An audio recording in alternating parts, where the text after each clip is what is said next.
Formula E kicked off its Gen 3 era in January, and despite reservations about the new cars, the opening 3 races have gone relatively smoothly, as well as delivering some excellent racing. So here's a roundup of Gen 3 after 3.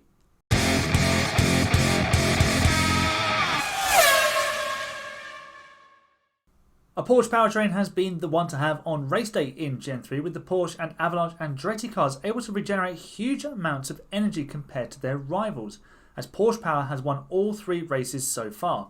Avalanche Andretti's Jake Dennis dominated in Mexico before Porsche driver Pascal Wehrlein did a double in Diriyah, emulating Mitch Evans' clean sweep in Rome last year.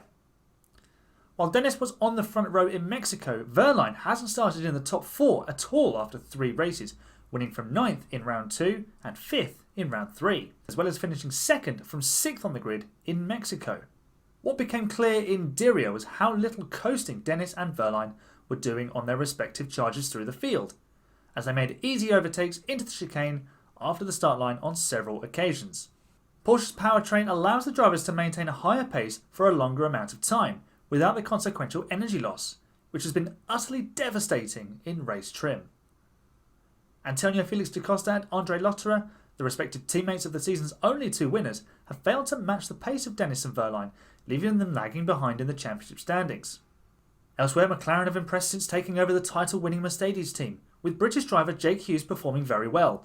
The 28-year-old has started in the top 3 at every race, 3rd in Mexico, 2nd for race 1 in Diriyah, and on pole for the 2nd race in Saudi Arabia. Hughes' race performances haven't been quite as spectacular as his qualifying speed, but so far the Brit has points in every race, even if he was pushed across the line by Jaguar's Evans in Diriyah.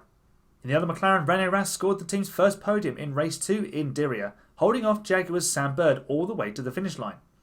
It's been much less fun for DS Penske, who were well fancied ahead of the season, after recruiting reigning world champion Stoffel Vandoorne from Mercedes. After 3 races, the team has just 7 points, Vandoorne having picked up just a single point in Mexico before a double non-score in Diriyah, which also included a 24-second time penalty post-race. At the top of the championship, Wehrlein leads Dennis by 6 points, while Sebastian Buemi is in 3rd, albeit with half of Dennis's 62 points. Bird, Hughes and Rast are covered by just 2 points in 4th, 5th and 6th. Round 4 is in Hyderabad in India, where the Porsche-powered cars will be favourites on race day once again. Is this already a head-to-head title battle between Wehrlein and Dennis? Let me know what you think in the comments. Personally, I think it's very likely, although anything can happen in motor racing, and it usually does.